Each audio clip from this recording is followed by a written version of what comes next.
You guys, I'm starting to realize that this kunafeh is like a symbol of my teachings of yoga. A little bit all over the place. Kind of don't fully know what I'm doing. Not an expert, but I'm fully engaged. I'm fully present. And I'm doing the dang thing. Right. I will leave a link down below to the recipe that I'm following. Delicious Arabic sweet kunafa recipe. Kunafeh. Yeah. So let's preheat the oven. Hey, you want to help me? Yeah. Yes or no? Yes. Yes. Okay. So I had a little mini lesson on the 3 gunas with my mom and mother-in-law, and it was the most insightful thing that I could have done. And this is why my teacher is always telling me you need to teach to be able to learn how to teach. Where is Chef Tawalda when you need him? Are you supposed to cut this?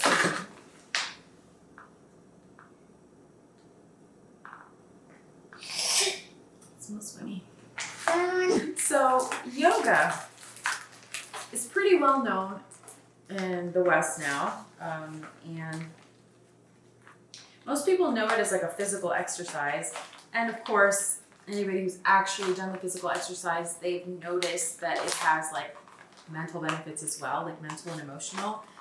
It's not just for flexibility. What a lot of people don't know is that yoga it's a whole system that helps you to develop mentally, emotionally, spiritually. So it's not just like an outer practice, it's an inner practice as well. This is so messy. I really need to talk to my friends who are Arabic. Sosan, Arwa, help. 250 grams. Okay, this whole thing says it's a pound, but oh, that's 250. We're good. So what a mess we've made. You gonna put those in there for me too? Are you gonna work? Outside in the cold? It's 40. Wear pants. Okay. This is a bit hard to like cook and talk and have the baby. It ain't easy. We need some water. Okay, a cup and a half of sugar. Yeah.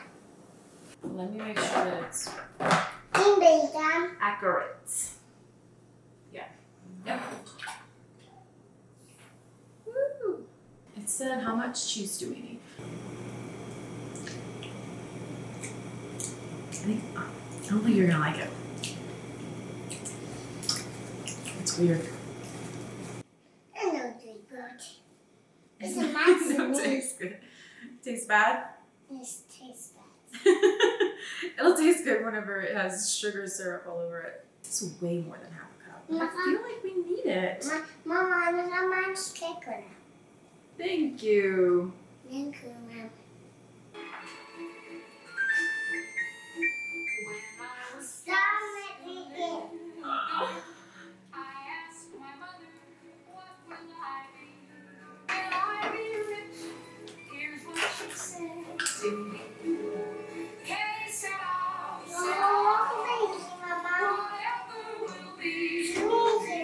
Milk. Okay, sit-up. Why was that so hard to open but so like easy to close? I don't understand. That's funny. This is the butter that we melted. A lot of people actually don't even know what Ayurveda is.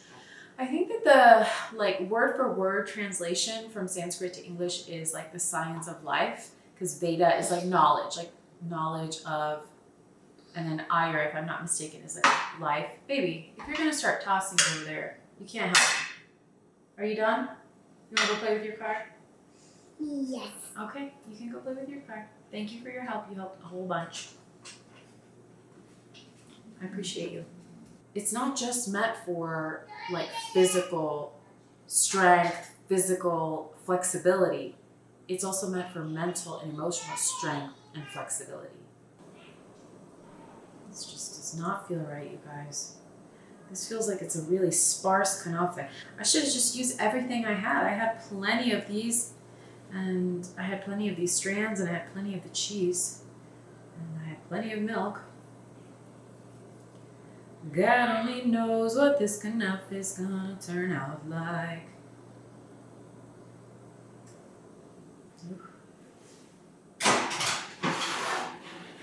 30 to 40 minutes. Let's see. Oh my goodness. Well, if anybody was wondering what my Botox and filler is looking like a month later, this is what's happening. I don't have any cover up on, so. Just a little preview of the 3 gunas too. The reason why I really want to talk more about it, but I understand that not everybody is at a stage where they can just jump right into it. But I think a stage that I can present like a preview of the 3 gunas that anybody would understand, just bit my tongue, that anybody would understand is the gunas in relation to energy, like as a human energy that you experience. There's 3, okay? Their Sanskrit names are Sattva, Rajas, and Tamas. The first one is the one that we all seek and crave, which is like calm, peace, harmony. The second one, Rajas, is the one I actually referred to in a short little clip I had made on TikTok and posted it on Instagram. And Rajas, I would equate it to like erratic or like super energetic. There is a light side and a dark side to Rajas, just as there is a light side and a dark side to Tamas.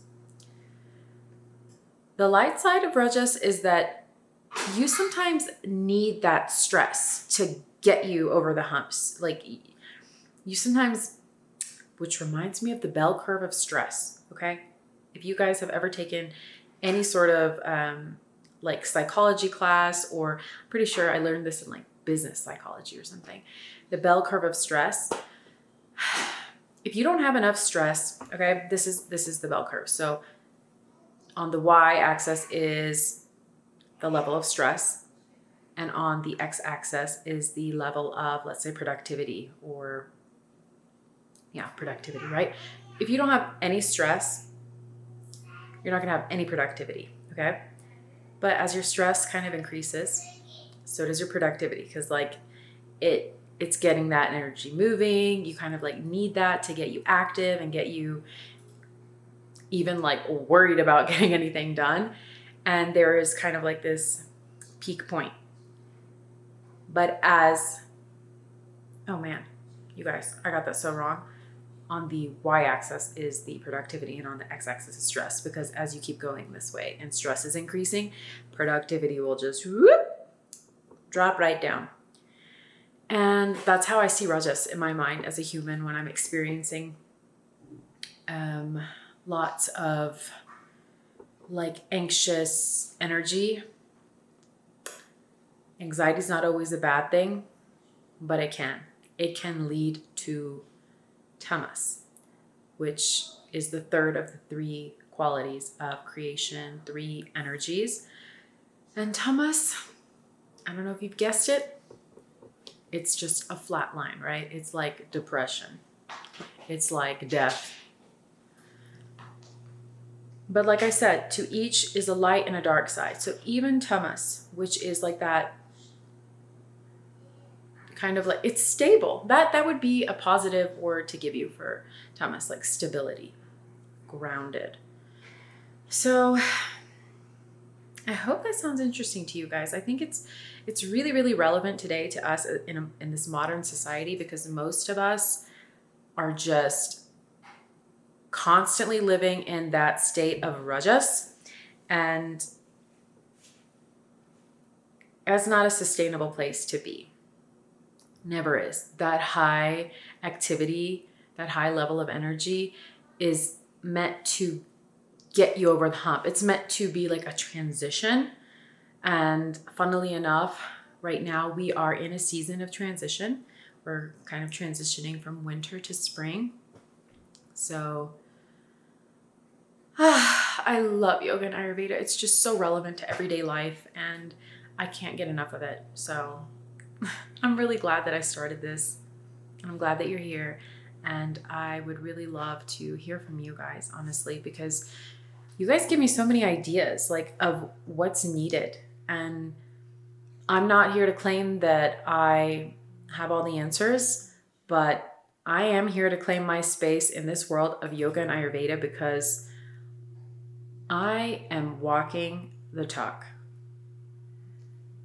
So might as well talk the walk a little bit. I do not know, you guys.